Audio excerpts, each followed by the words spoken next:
The summer of 2025 didn't bring warmth. It brought shockwaves.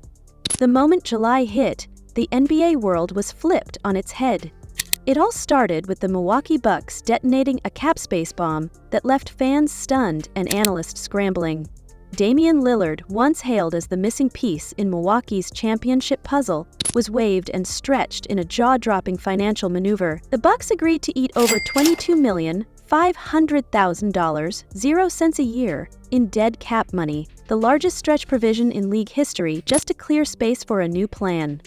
That plan? Signing Indiana's defensive tower Miles Turner for a massive 4-year, $107 million, 0 cents deal. It wasn't just a frontcourt upgrade, it was a declaration of war in the Eastern Conference. Giannis Antetokounmpo, who had reportedly been losing faith in the front office's urgency, now had a co-star who could anchor the defense and space the floor. Social media exploded. Giannis dropped a cryptic tweet. Bucks fans started believing again. But Milwaukee wasn't done. They shipped out Pat Connaughton to Charlotte in exchange for Vasilije Micic, shored up the rotation with veteran Gary Harris, and re-signed Jericho Sims to bulk up the bench. Just days later, their Eastern rivals started to sweat. But the biggest blast of the month came not from the East, but from the West. On July 6th, the NBA witnessed the largest trade in league history, a 13-player mega deal that sent Kevin Durant to the Houston Rockets. Let that sink in. KD, at 36, still playing at an elite level, now paired with young gunners like Jalen Green and veterans like Fred VanVleet. Houston wasn't just retooling, they were resurrecting.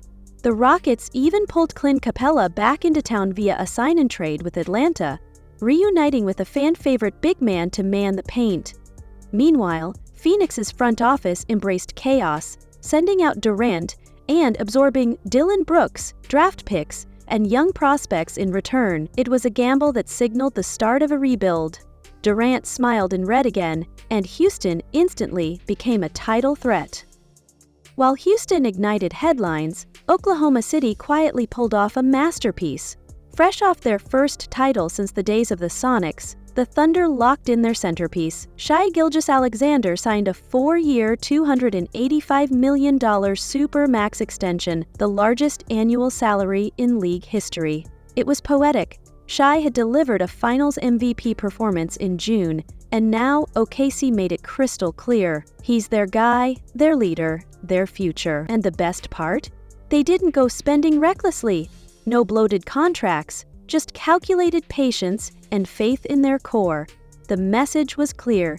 OKC was in it for the long haul.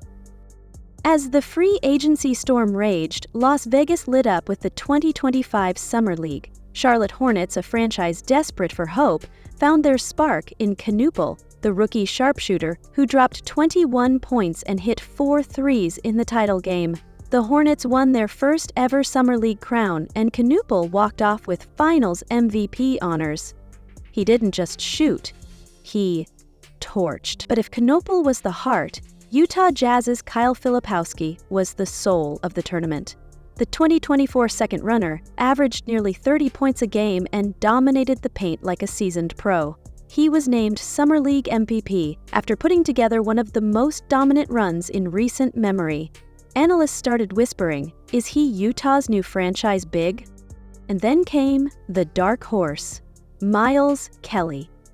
A 2-way contract signee with Dallas, he didn't come in with hype. But by the end of the tournament, the basketball world knew his name. He scored efficiently, handled the ball with poise, and delivered under pressure. He might not have walked away with hardware, but he left with something far more valuable: respect and opportunity.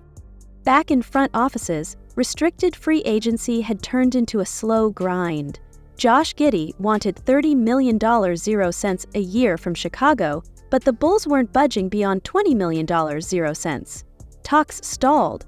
In Golden State, the future of Jonathan Kuminga remained murky. He wanted a new role, or a new team. The Warriors, still trying to cling to the last fumes of their dynasty, were unwilling to let him go without a first-round pick in return. Elsewhere, Cam Thomas in Brooklyn and Quentin Grimes in Philly were stuck in negotiation limbo, waiting for the market to heat up, But with cap space nearly dried up, the waiting game might extend into August. Coaching change added another layer to the chaos. The Knicks moved on from Tom Thibodeau and handed the reins to Mike Brown, hoping to inject fresh energy into a stagnant offense. Phoenix, in full reset mode, parted ways with Mike Budenholzer and hired Jordan Ott, a young assistant known for player development. Doug Christie took over in Sacramento, Tuomas Isalo landed in Memphis, and in San Antonio, the inevitable happened. Gregg Popovich finally stepped down, passing the torch to his longtime assistant, Mitch Johnson. It was the end of an era, and the beginning of a new one. Meanwhile, the off-cut drama refused to slow down. Shaquille O'Neal ignited a media firestorm by mocking Rudy Gobert's Hall of Fame case. Shaq, in typical unfiltered style, vowed to wear a dress if Gobert ever got inducted. He got $250 million, 0 cents to not score, Shaq said on air. Twitter erupted. Gobert, never one to engage in trash talk, responded with silence, but fans and analysts couldn't get enough. The debate was on, does defense alone get you into the Hall? And then there was LeBron James. Entering his 23rd NBA season, he opted into his $52,600,000 0 cents deal with the Lakers, the highest single-season salary in league history. But instead of talking basketball, LeBron was spotted in Cannes partying with celebrities, rubbing shoulders with the likes of Jeff Bezos and Leonardo DiCaprio. Rumors of a trade started swirling. Would LeBron chase one last ring elsewhere?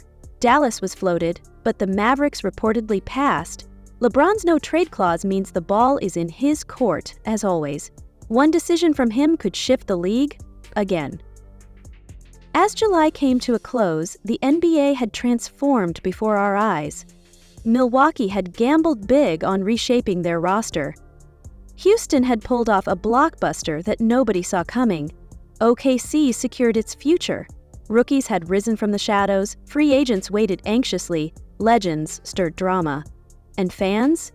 They were left breathless, caught between excitement and uncertainty.